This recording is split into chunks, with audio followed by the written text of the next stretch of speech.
శ్రీ గురుభ్యో నమః. సుజ్ఞాన దీపమును గురుగీతల నుండి వేళ మనం 2వ అధ్యాయంలో 69వ శ్లోకాన్ని పరిశీలన చేసుకుందాం.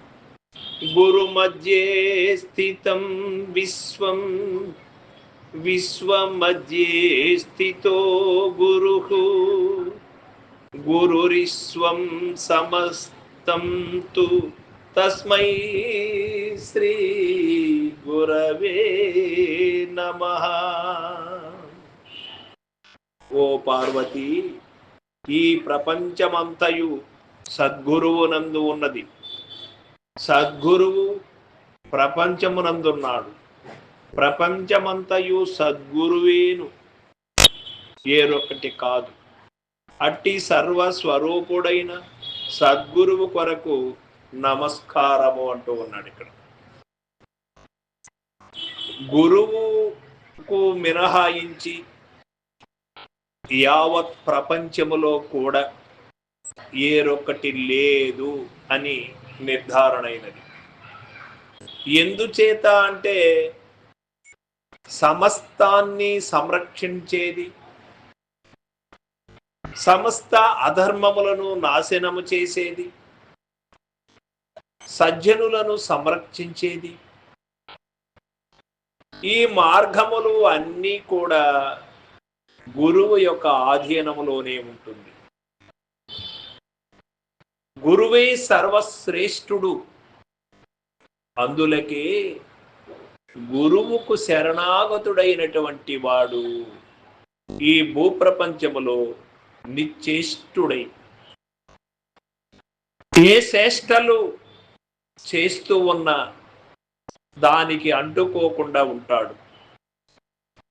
ఏ కర్మములు చేస్తూ ఉన్నా ఆ కర్మ ఫలానికి బాధ్యుడు కాకుండా ఉంటాడు.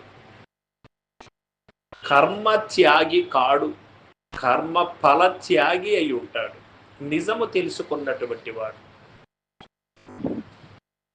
తనలో ఉన్నటువంటి యొక్క కామక్రోధ లోభ మదమోహ మత్సరములని అరిసద్వర్గములను ఇంద్రియములను గురువు పట్టించినటువంటి వాడికి గురువు ఆధీనములో ఉన్నటువంటి ఇంద్రియములు ఈ యొక్క క్షేత్రానికి ఎలాంటి హాని చేయవు. లేకపోతే ఈ రథాన్ని ఆ యొక్క కోరికలు సర్వనాశనం చేస్తాయి. ఇందులో అనుమానము లేదు. అందుకే గురు శ్రేష్టత్వాన్ని ఎరిగినటువంటి వాడు గురువుకు దాసోహం అనడంలో అర్థం ఏమిటంటే తన యొక్క కోరికలని గురువు ఆధీనంలో ఉంచుతాడు. ఈ యొక్క కోరికలు అనే వాటివి గుర్రములతో పోలుస్తాడు. గుర్రములకు నిలుకడ ఉండదు. ఆ గుర్రాలని బుద్ధి అనే యొక్క ఆధీనంలో ఉంచితే ఈ మనసు నియంత్రింపబడుతుంది. మనసుకు నిలకడ ఏర్పడుతుంది.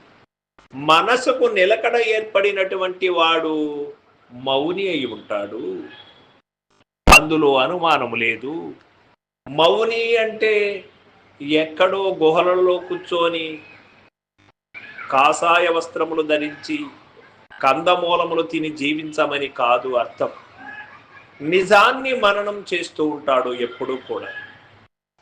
సత్య అసత్యాలని ఎరిగి అసత్య దూరుడై సత్యముతో మమేకమై ఉంటాడు.